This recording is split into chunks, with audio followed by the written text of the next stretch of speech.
Welcome back to the Chaos Ball Podcast. After a week's hiatus, I am back. I want you to put the word out that we back up. That's me right now. Me. Did I just compare myself to Stringer Bell? I may have. Am I the Stringer Bell of Mariners podcasts? I think I am. I don't think anyone else has ever claimed that before, so I'm going to claim it right now. And I'm back. I am a little sick. I've been a little under the weather this week, so this is kind of my flu game.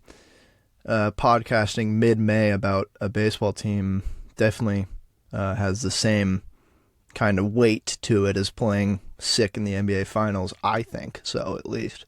But I'm back. We're back. The Mariners in 2 weeks, honestly, crazy enough, they haven't done anything significant to really catch my eye in these past 2 weeks. They still hover around 500, still have some offensive woes, pitching still been great, yada, yada, yada.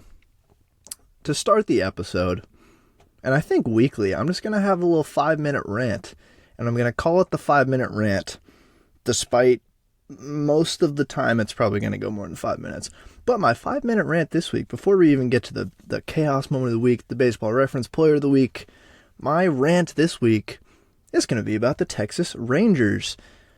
As I sit here on May 21st, the Texas Rangers are leading the American League West Division. They're 29-17, 2 games ahead of the Astros, 5 games ahead of the Angels, and 7 games ahead of your Seattle Mariners, and then the Oakland A's, they're 20 games out. They're not mathematically eliminated, but they're probably about as close as any team in May has been mathematically eliminated before. Honestly, the Mariners being 7 games back as a division lead right now, despite being 22-24, that's fine. 7 games in May? 7 games in, August is pushing it. But 7 games in May is very attainable to reach at some point. But this is about the Texas Rangers. I will not admit that I was wrong about the Texas Rangers. I will not.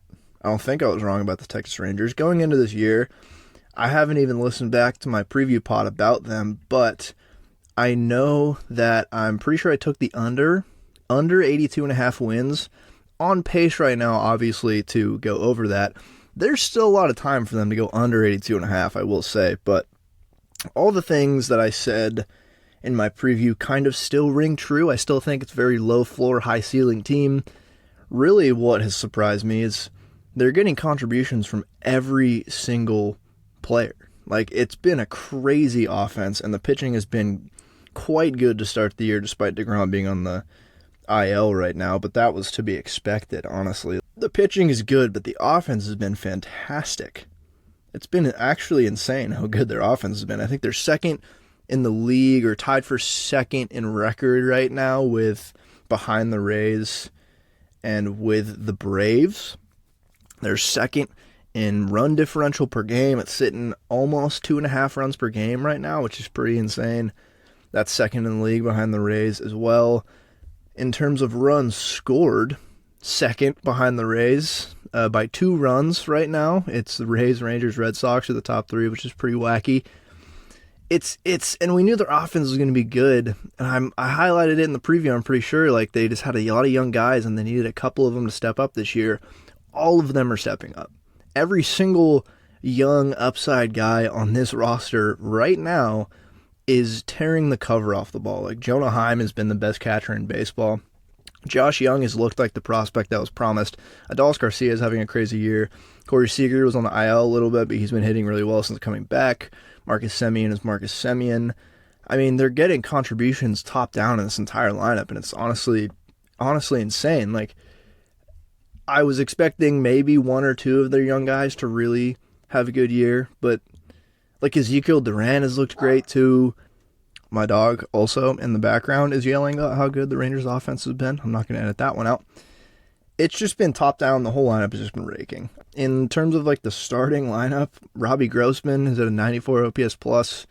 That is the lowest OPS plus in the starting lineup. Leody Taveras is hitting really well too. Josh Smith has looked great. And Nate Lowe, it's just the whole offense has been contributing. It's been kind of crazy.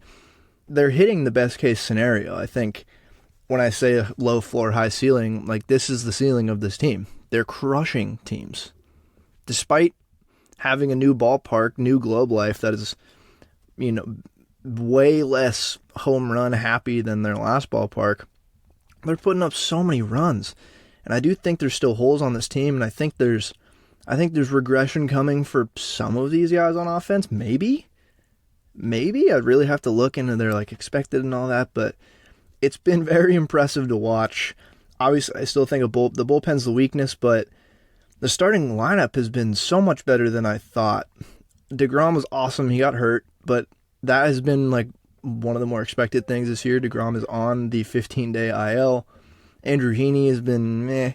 Martin Perez has been good. Honestly, similar to what I expected this year. At this point, I think he's just a good starting pitcher. That could be 3 to 5 in anyone's rotation.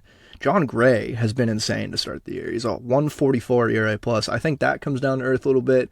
But Nate Eovaldi, man, he's looked fantastic. He has looked Cy Young level type of pitcher right now. He's got a 2.83 ERA and 60.1 innings, 153 ERA plus, a 2.47 FIP, which is better than his ERA somehow. He's been insane. He's been ridiculous. Everything is advertised for him. I'm not a Rangers fan. I hope he can stay healthy all year, even as a Mariners fan, because it's just awesome to watch him pitch when he's blowing everything by guys. And the solid contributors in the bullpen, Jose Leclerc has been fine. Brock Burke's been pretty good. Will Smith is great. And oh man, Will Smith sounds familiar. Oh, maybe I was yelling at the Mariners the entire offseason to sign Will Smith or another reliever. Maybe. No, it was Will Smith. Look at it. It's Will Smith. He's good. Could he be valuable to the Mariners bullpen? He could. Am I mad about not signing him? A little bit. A little bit. Whatever. This is about the Rangers. My point is, I may have been slightly wrong about this Rangers team, but right now I see it as everything going correct, and I don't think everything will go correct all year, but clearly their ceiling as a team is a bona fide playoff team. The one thing that I absolutely got wrong in my preview of this Rangers team, and I highlighted all of their offseason additions this year and last year. They made a lot of good additions, and they've been contributing greatly to this team. But I think I underestimated one addition this offseason, and that was Bruce Bochy. Them hiring Bruce Bochy. I think I really underestimated how important that was for multiple reasons. Injury concerns aside, obviously I still thought think there are holes in this roster. But Bruce Bochy was retired. He retired in 2019. Maybe he predicted that COVID was going to happen and retired. No. He had to come out of retirement to manage a baseball team if he wanted to manage again. He's a Hall of Fame manager who's notorious for getting the most out of his teams and stuff. I mean, he is just proven to be a really good manager. He won those 3 World Series, 2010, 2012, 2014 with the Giants. He also had a lot of success with the Padres for a long time. They were really good in the late 90s and then picked back up again in the mid-aughts, 04 through 08. They were a really solid team. And he was retired. It's crazy to me. He came out of retirement to manage the Rangers, and I don't think I talked about it enough because now, point B, not that only he's a good manager, he wouldn't just come out of retirement to manage some sorry-ass team. He clearly thought he could win with this Rangers team, and I think that tells us a lot, and something I totally did not read into when the season started. I was like, oh no, that's a great hire, because Bruce Bochy is just a really good manager. I didn't think of it from the other side of Bruce Bochy, where he was in retirement. If he's asked to come out of retirement, he looks at this Rangers team, he could have just said, no, I just don't believe, not worth it. He's not going to come out of retirement just to manage another middling team vying for the last wild card spot at best. I think he thought this Rangers team could be this good, and they have been this good. It's a long season, but all the young hitters have been raking, like I said. DeGrom has been hurt like we expected, but they haven't really missed a beat. I didn't even talk about Dane Dunning. Dane Dunning in DeGrom's absence has been really good. It's just, I don't know, there's a version of this team that looks like the Mets right now. And I think it could head that way at some point. But the start has been huge. The start for them has been massive, especially for confidence of all these young hitters. And with the Astros and Mariners kind of scuffling to start the year, the Astros have picked it up, the Mariners haven't really. But it's been huge to start the year. They've been really impressive. And we'll see. We'll see if they come back to earth or they just keep rocketing into first place in the division. That'd be pretty wacky. But that's the end of my 5-minute rant. Shout out to Bruce Bochy. He's a pretty cool dude, but I hope the Rangers don't continue being this good for the whole year. That would kind of suck. It'd be fun to watch because their offense is raking, but I'd rather them not be for Mariners fandom's sake. But that was it. That was the 5-minute rant. And now, what should we do? I'll go Chaos Moment of the Week. Let's go to the Chaos Moment of the Week. It's back. I didn't have it 3 weeks ago. I was out last week. It's back now, and we got a pretty good one that was pretty funny. The Chaos Moment of this week comes with a weird injury, and baseball has a history of weird injuries, particularly to pitchers, I will say. And if you didn't see this news, I don't blame you, but it was pretty funny. Giants pitcher Anthony DeSclafani, he was pitching last week, I believe, last weekend, like, I don't know, 8, 9, 10 days ago, something like that.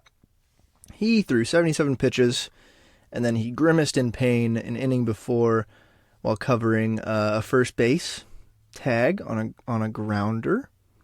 And also, before his departure, he really had a tough time moving to go get a bunt, and then he had to exit the game.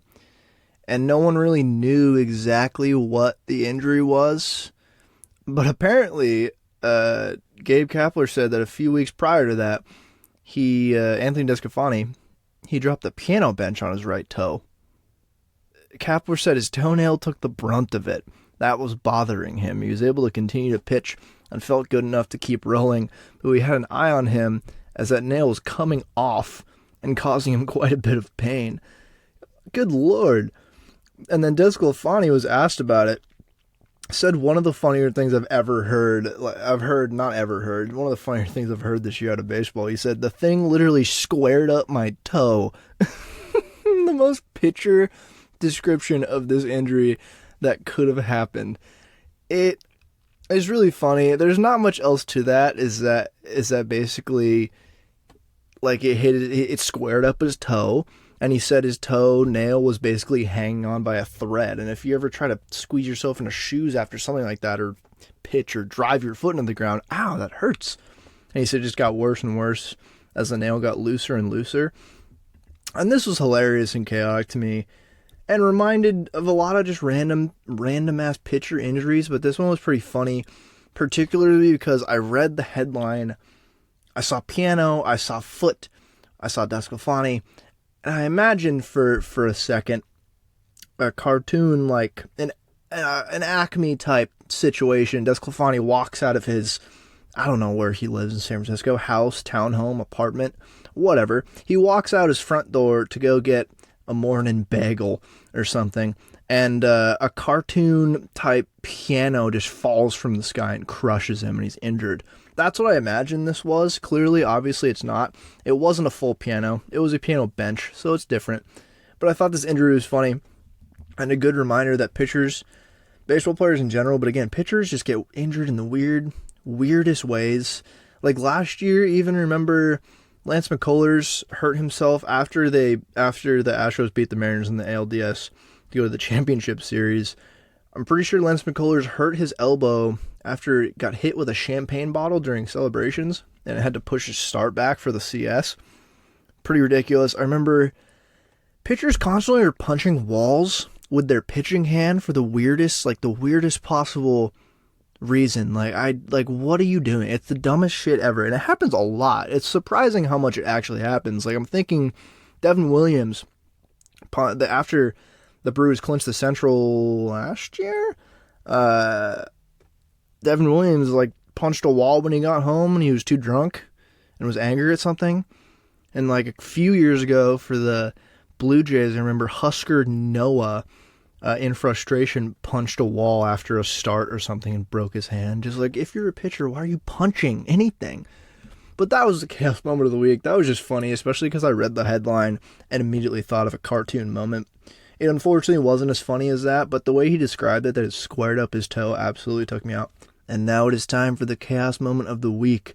We're 15 minutes in, have not really said a word about Mariners baseball, and I like it that way. And I won't for another 10 minutes probably, because the Baseball Reference Player of the Week has some fantastic lore about him, and his name is Oil Can Boyd. I think the most recent Baseball Reference Player of the Week we've had, he made his debut in 1982. He was a pitcher for the Red Sox. He, at one point with the Red Sox, was called the hottest pitching prospect in the Red Sox system. And he had a pretty good career for the Red Sox. He played most of his years there. He played for the Expos later in his career, but he played for the Red Sox from 1982 to 1989. Put up 17.3 career WAR in his career with a 4.04 ERA. 1,400 innings, 800 strikeouts. Honestly, in that era, that's not too bad. That's not too bad. But it's what Oil Can did during these games that really makes him different. First of all, they called him Oil Can Boyd because of his. It's coming from his beer drinking days in his hometown of Meridian, Mississippi, where beer was referred to as oil, which I think is pretty sweet, honestly. Also, his dad was named Willie Skeeter Boyd. And this dude's name also is Dennis Ray Boyd, but everyone knows him as Oil Can Boyd for the beer drinking. But now let's get into the real interesting part, the legacy section of his Wikipedia page, and I have corroborated this with many sources. I read about him all too much the past couple days to prepare for this because I fell down a rabbit hole, and he's really interesting. So, Oil Can Boyd had some problems. He had apparently a very temperamental personality, which manifests itself in the dugout a lot, apparently, arguments with his teammates, but also, like, on the mound, he was a very flamboyant, like, described as a flamboyant pitcher, like I said, but he admitted to drug use during his career, and it's been very well documented. So, Boyd was introduced to crack cocaine during spring training in 1986. He later admitted that on May 11th, 1986, prior to a game in Oakland, he smoked crack before taking the mound. Which, it reminds me of, blanking on his name, but the dude, Doc something, I think, who took LSD and pitched a no-hitter or something. But this is a quote from Oil Can Boyd. There was a story done about him by Buster Olney about a decade ago. Said, quote, "I get to the ballpark, all the ball players are on the field, taking batting practice and everything, and I walk in the clubhouse and I get my pipe with me. I can remember going and locking myself up in the bathroom and smoking some dope right there at the ballpark. Listen, it's not funny. Like, drug use and drug addiction, it's not funny, but objectively, before a baseball game, it's actually insane to do this and then go on and be, like, actually a pretty good baseball player." He's been covered. A lot of different stories have been written about him because he's been super open about his drug use post-playing career, which I think is really cool. I think that only leads to cooler stories and, owning up to what you've done in your career. And apparently there was a World Series game in 1986 that he had been drinking and was too drunk to pitch during the game, which really is unfortunate. And apparently it wasn't just that game he used crack in 1986. You go further on to read that he admitted that he used crack every day of the 1986 season, and he was also high on marijuana in every baseball game he played from Little League all the way through college. Which, let's just think about this for a second. He made it to the majors and had a very respectable career, all while smoking crack and weed since I don't know, Little League. So he was, 9 when he started smoking weed, and then he got into crack during MLB, and he still went out there and threw good innings. So I went back to 1986 to his game logs. First of all, I took the May 11th game, the game where he admitted to smoking crack right before, but apparently he'd been doing it all that season. I don't know. It was unclear if he'd been doing it before every game or just using it, throughout every season. But that one game on May 11th, they're playing the Oakland A's. He got the win. He pitched 7 innings, gave up 4 hits, 4 runs, 2 walks, and 2 strikeouts, and got the win, all while smoking crack right before the game. And then just the 1986 season as a whole, where apparently he had been addicted to crack for the whole season, very good year. He had 214 innings pitched with a 3.78 ERA and 129 strikeouts, 111 ERA plus. This guy's an inspiration, not for drug use, obviously. Again, don't smoke crack. And I'm glad he is clean. He doesn't do crack anymore. But that is admirable. Those are stats guys can't put up when they're dead sober. Maybe, nope, I'm not going to say that. I'm not going to suggest that more pitchers smoke crack to get the edge. But you get my point. This is impressive that he put up those stats while smoking crack. And the legend of Oil Can gets better. His intense charisma during Red Sox games specifically was evidenced by fist pumps, shouting from the dugout, and high fives for teammates. He was also a go-to player for quotes in the Boston press. Among his well-known quotes is one made in reference to a game postponed at Cleveland's Municipal Stadium due to fog from Lake Erie. Remember that. Fog from Lake Erie. When asked about the situation, Boyd responded, quote, "That's what you get for building a ballpark on the ocean," end quote. What? I love this dude. He's awesome. Just fantastic. He had relatives who played in the Negro Leagues too, which is pretty sweet. His 2 uncles, KT Boyd, played for the Kansas City Monarchs, and Robert Boyd played for the Kansas City Athletics and Memphis Red Sox of the Negro Leagues. His great-great-uncle, Benjamin Boyd, played for the Memphis Red Sox and Homestead Grays. And then Boyd is also apparently related to Barry Larkin, who is Boyd's father's first cousin, which is crazy. So baseball runs in his family. So really, he was born to play baseball, despite being addicted to crack for a little bit, still born to throw baseballs and be very good at it, which is pretty crazy. I would encourage you to go read more about this guy. I think there is a documentary about him. I think there's a book about him too. Fascinating career. Absolutely fascinating career. He was also 6'2", 150 pounds, which that is really skinny, but is it that surprising if he was smoking crack? He pitched 10 years in the majors before blood clots in his right arm ended his career. But what a career, honestly, he already had. Very respectable. And this is the first player besides Danny Ainge, the first baseball player who's still alive to this day that I've done this Baseball Reference Player of the Week on. So if I could talk to Oil Can right now, I would. Maybe I'll try to get him on the show. Ask him how it is to pitch on crack and how he was so good at it. But that's it. That's the Baseball Reference Player of the Week. That was a good one. Shout out to Oil Can Boyd. And now, I guess I'll talk about Mariners baseball. I mean, the last 2 weeks, like I said earlier, they haven't done much for me. They're still right below 500, similar to where they were 2 weeks ago. So I recorded on the 7th, released on the 8th. They took 1 of 3 from the Rangers in a series that was insanely frustrating. They ruined a Logan Gilbert start. He went 6 2/3, 2 earned runs, 10 Ks. They let John Gray absolutely savage them, which is honestly pretty embarrassing. Then they win the next game of the series in the rubber match. Boy, the Mariners have been awful in rubber matches this year. Just absolutely terrible. But the rubber match of this game, you had Luis Castillo give you 5 innings, 3 earned, 9 Ks.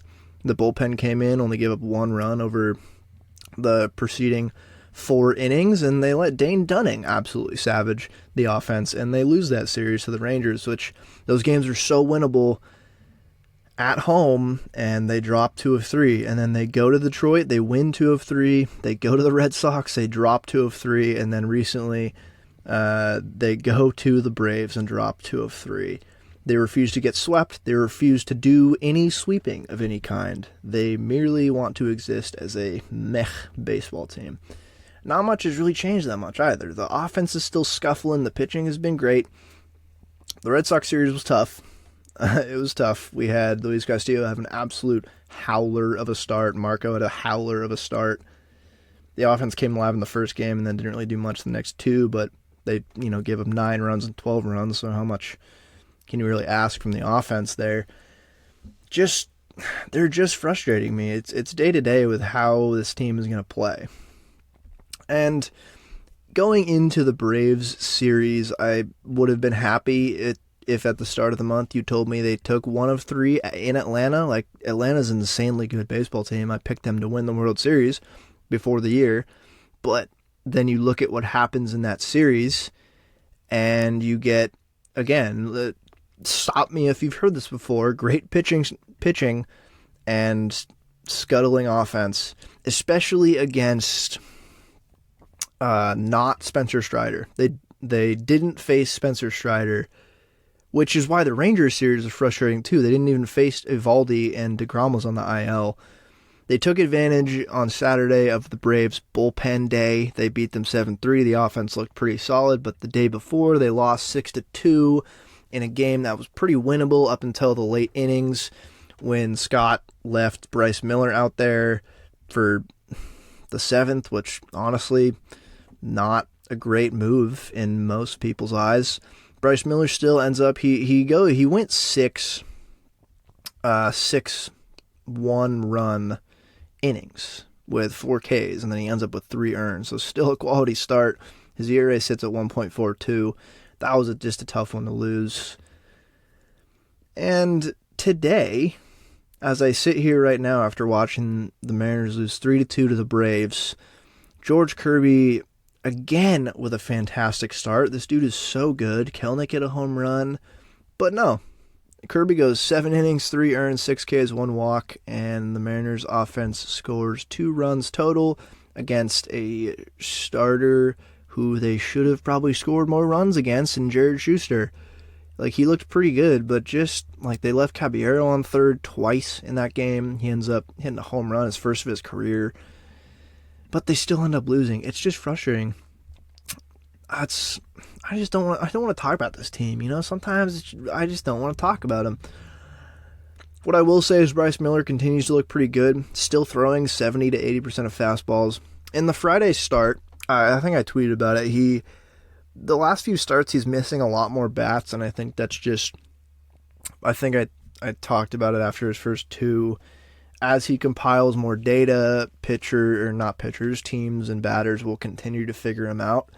But even in that Braves game, it was clear they were told he was throwing the fastball 75% of the time. And he did throw the fastball 75% of the time, but he was getting a whole lot of weak contact and a little bit of luck. He gave up like 7 or 8, or actually no, 9 hard hits in that game. So that's not great.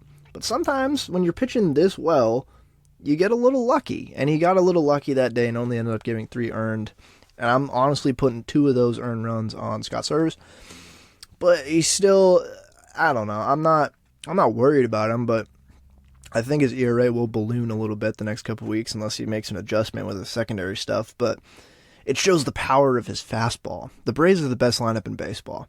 And they were hitting his pitches a little hard, but still there was a lot of guys who couldn't really square up the fastball despite knowing he's going to throw it to him, and that is crazy. That's pretty crazy. And then Logan has looked fantastic. Luis Castillo's looked not great the past few weeks. And Kirby, Logan, and Bryce are looking great, particularly George Kirby, and Logan Gilbert, man. They look awesome. I'm not going to talk about this team as a whole. I'm going to say one more thing. I'm going to paint with a broad brush here about the team, and then individually go and talk about a couple boys. One boy in particular with a large dumper, but to paint with a broad brush, this team hasn't changed in the past 2 weeks. Like I said, the pitching's been great. The offense has been all right. Not great. Not amazing. Not good, really. But it's become a large problem and fairly evident that they've built this team with a glaring lack of speed. They signed A.J. Pollock this year, and I think he's third on the team in top speed, which is awesome. That's great. Love that. And I think, honestly, with a lack of speed, especially in the stolen base era with the new bags and the pitch clock, I think it's hurting them. Because when you have a lack of speed, maybe you compensate with hitting a lot of home runs.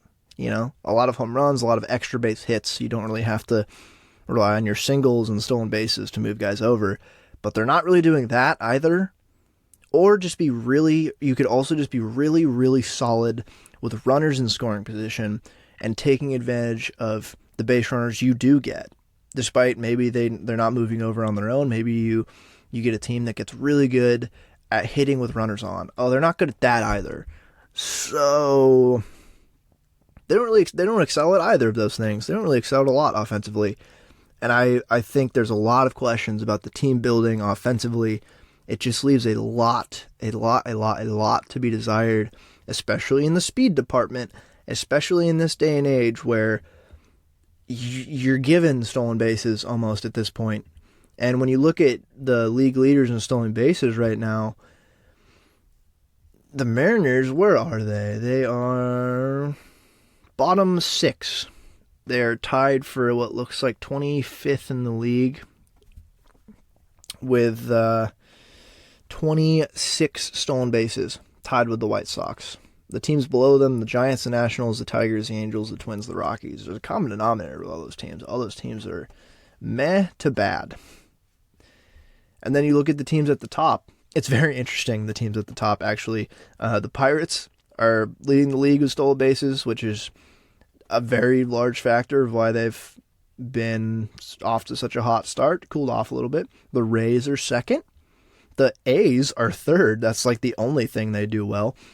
The Guardians are fourth. The Orioles are fifth. The Cubs are sixth. The Marlins are seventh. Blue Jays, Cardinals, Diamondbacks, Yankees, Brewers. All those teams are good and better than the Mariners right now. Guardians, Marlins, Cardinals are right now, but we'll see. It's weird. It's weird that they've built this team with no speed. And yes, you're missing just Dylan Moore. You are missing Sam Haggerty, but also those guys don't play every day. It's not like your everyday players are not really getting you steals. Like Ty France, Gino, Caballero's been stealing, which is nice. Like JP's not really a speed demon. Teoscar's not a speed demon. Kelenic doesn't steal that many bases. Julio is really the only starter, and I guess Caballero's our starter now. Those two guys are like the two guys we rely on now, I guess, for stolen bases. And in this day and age, when you can swipe as many bags as you want, I question it. I question why they've built a team like this. And again, if you're not going to steal bases, at least rake, and they're not doing that either, so it's just frustrating. Give me Jonathan Clase up here already to have a 50 stolen base season. I just think, and if I've learned anything from playing out of the park baseball, team building is very important, obviously. Not just getting good players, but players that kind of fit around each other and collectively do their part to make up an identity of the team and the way you want to play. And I don't know how the Mariners offense wants to play. I know a couple years ago, Jerry DiPoto talked about controlling the zone, and honestly, they kind of did that. But this year, not at all. A glaring lack of controlling the zone. I mean, they walk a mediocre amount, and they strike out top 3 in the league in strikeouts right now. They're bottom 5 in average, bottom 6 in OBP, bottom 5 in slugging. They're not controlling shit at the plate.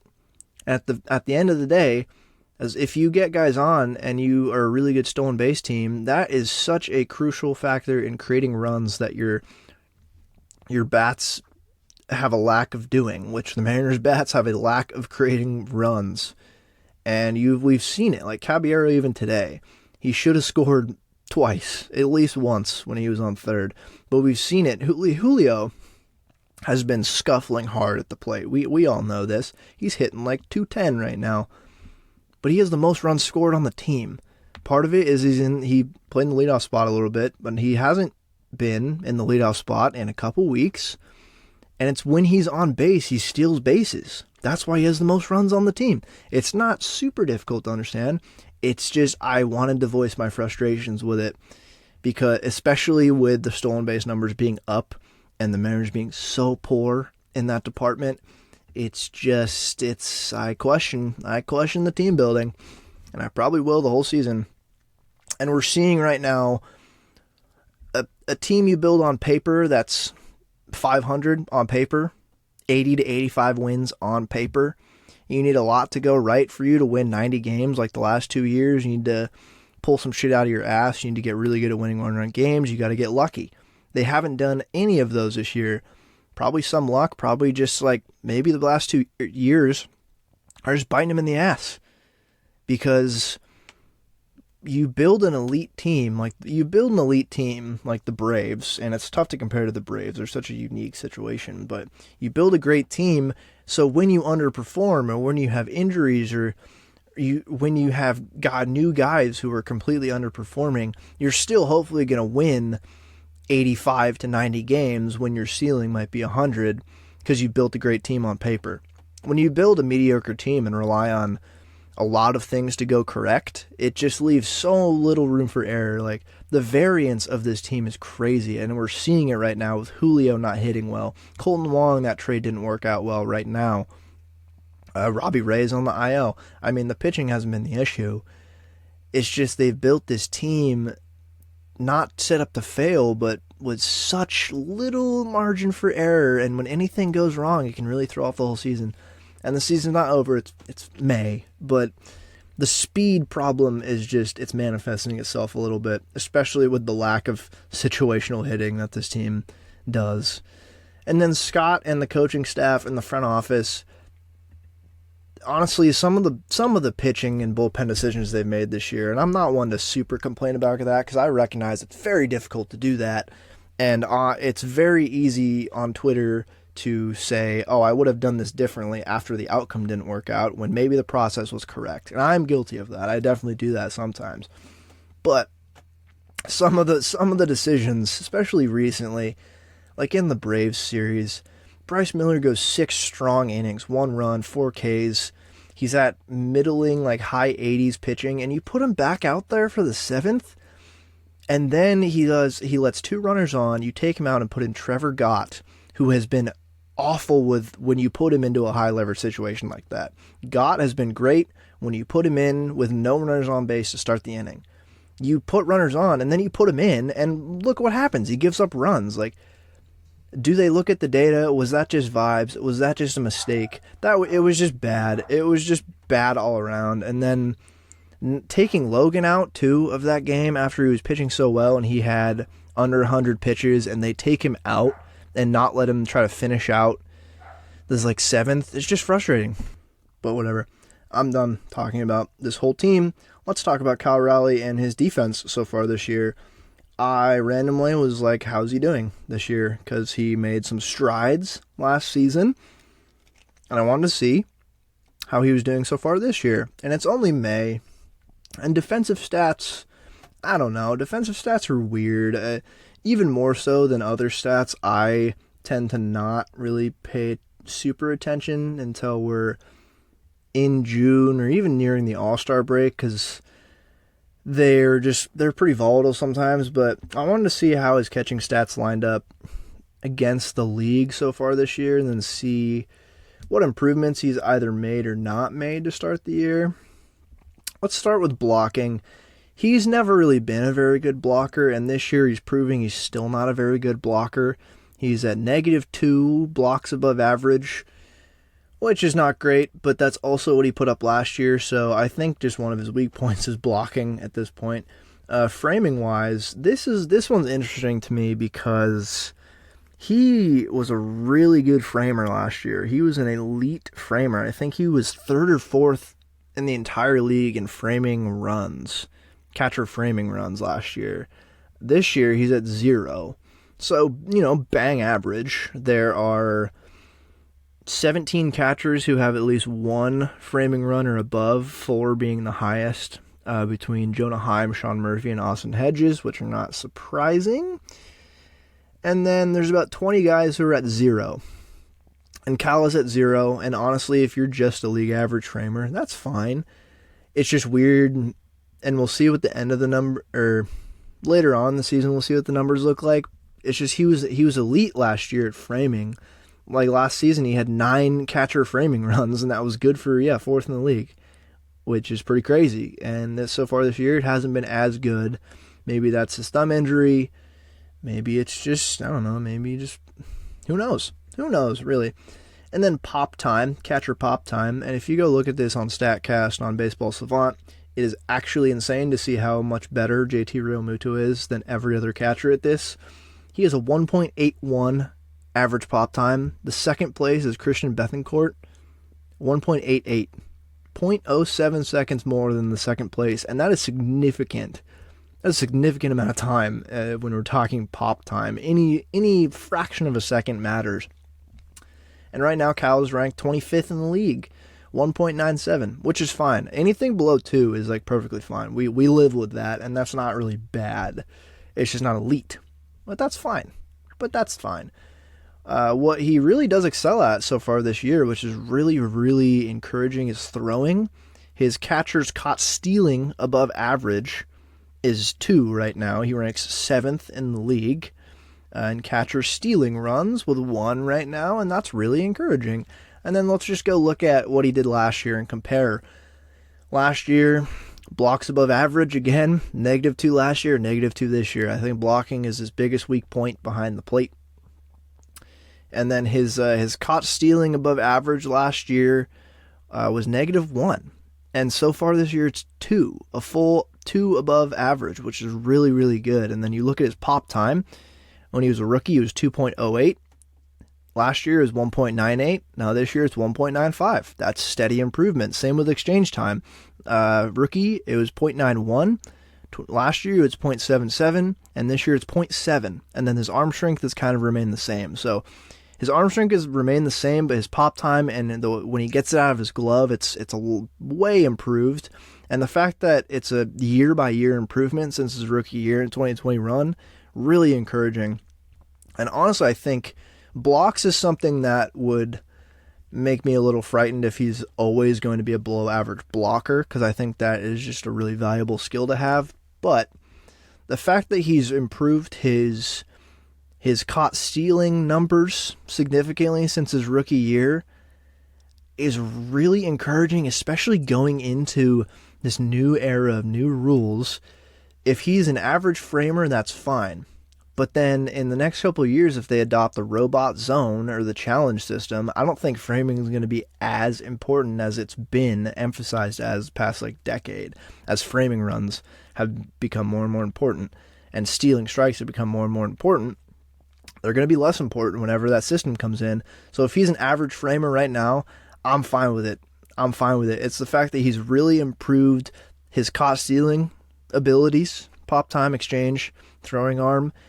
That is crucial in, like I talked about earlier with our lack of speed on this team, that is crucial right now, especially.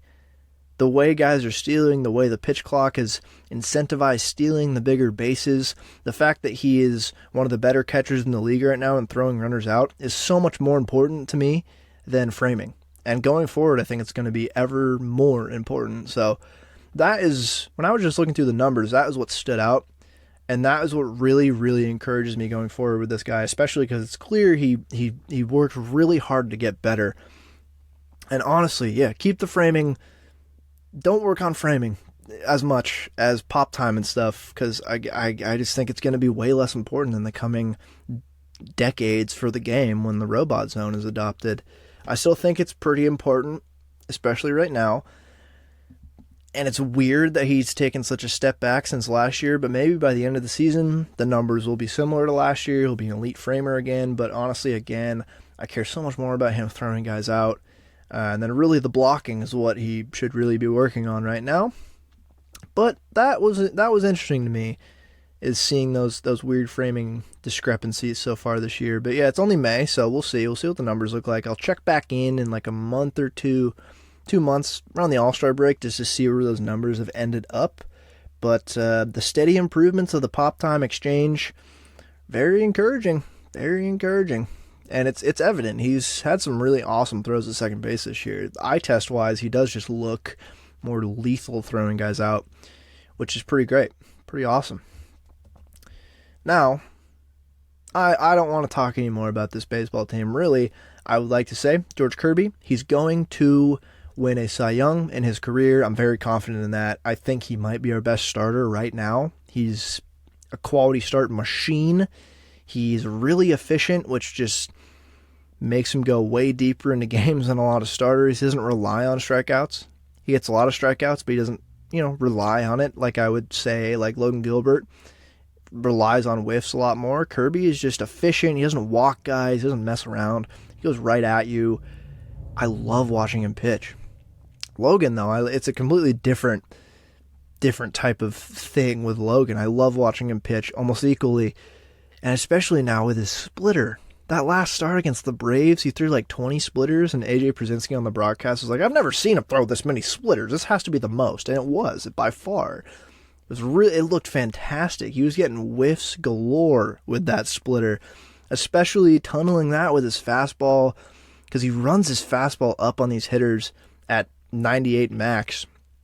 But then he was dropping the splitters not like below the zone. He was dropping them into the zone, which leads him to believe that Cal and him are trying to raise the eye level with his fastball, which he already does, and then throw the splitter, which is fastball for 60 feet, and then boom, drops basically into the center of the zone, but they're swinging for an upper fastball that's in the zone. Looks really good. So I'm very, very encouraged by that. And the slider and the curveball have already just looked solid. So, this rotation, this pitching just has me so excited, especially for the future. Like, Luis Castillo's going to be fine. He's scuffling right now. Not very hard to figure out what's wrong with him. His stuff still looks fine. Just stop throwing pitches down the middle of the plate, and you'll be fine. That's really what's bitten him in the ass the past couple of weeks. But I would just like to say, on record, George Kirby will win a Cy Young at some point in his career. And I love, love, love this pitching staff. Even Marco still. I still even like Marco. I think Marco is fine as a fifth starter. Everyone hates him, and for, not for good reason, but I get why everyone hates him. He doesn't throw hard. It's not like he's throwing, like, if he had the same numbers but had insane stuff, I think people would like him a lot more. It's just the fact that he throws 90, and when his bad starts are bad, it looks real bad when he's just throwing 90-mile-an-hour meatballs. I was going to say, I think he should adopt some Nestor Cortez-isms up there on the mound. I think he should start really aggressively trying to play with timing and fucking around with hitters completely. Like, I think he should do the Nestor. You raise the leg and then you just kind of shimmy for a little bit. He should start doing that. I think that would be awesome. Imagine he does that. It turns him into a positive starting pitcher. But that was me talking, glazing over this pitching staff, whom I love. And the last couple things I would like to say, Julio is a cereal now, and I'd love to know what Julio tastes like, so if anyone could send that to me, I'm not. Apparently it's only in the Seattle Fred Meyers. So anyone in the state of Washington who wants to send me some Julio cereal, I will eat it live on podcast and give you a review. And I want to know what a Julio cereal tastes like. What does Julio Rodriguez taste like? What do you think he tastes like? I don't know. Excellence? Who knows? And last thing I want to say, I think Ty France should be mic'd up every single game. Every time he's at first base, he's got a sinister little smile on his face when he's talking to the hitters. And he was mic'd up a few days ago, and I love the mic'd up when they then compile it all at the end into fun clips. Like there was the Brewers, Rowdy Tellez was mic'd up the other day and was like Luke Voigt, saying, Luke Voigt, welcome to the Beef Boy crew or something, which is pretty awesome. I think Ty should be mic'd up every game. I want to hear what he's saying constantly because he just seems like a funny dude. And that is my take on that. I'm mic'd up every game, please. Oh, and then one more thing, a hypothetical. Before we get out of here, if Ichiro Suzuki came to the Mariners and said, hey, I would like to pitch. I would like to be a major league player again, reset my Hall of Fame clock, and be a bullpen pitcher.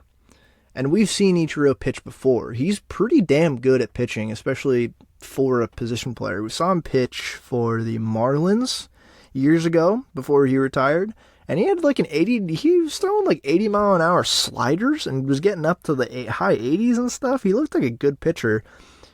And the Mariners obviously would say no to him pitching on the Mariners. But what if he was like, okay, and then he went to the Oakland A's? Do you think the Oakland A's would give him some run in their bullpen right now? I think yes. If Ichiro approached the Oakland A's, and if the Oakland A's front office, and obviously the owner has tasked them with making the games as unwatchable as possible so no one goes, so that they can use that as a catalyst to move. If the Oakland A's wanted to do a little publicity stunt, was like, hey, we got Ichiro pitching, I think that would get some people to the ballpark. I would entertain driving up to Oakland from Southern California and seeing that, because that would be awesome. So if Ichiro wanted to pitch for the A's, would they let him? And would he last in their bullpen? Like, how long would he last? It'd be intriguing, and now I kind of want to see it happen. But that's what I'm going to leave you with this week. Thank you for listening this far. Appreciate it. You are legally obligated now to clip this, to hit share, copy link, go to the group, go to the iMessage of your phone, hit all contacts, and drop my episode in there. You have to do that you've listened this far. It's a legal obligation. I don't want to get lawyers involved, but I will. So you best do that. And I appreciate it in advance. So without further ado, have a good rest of your week, and especially go Mariners.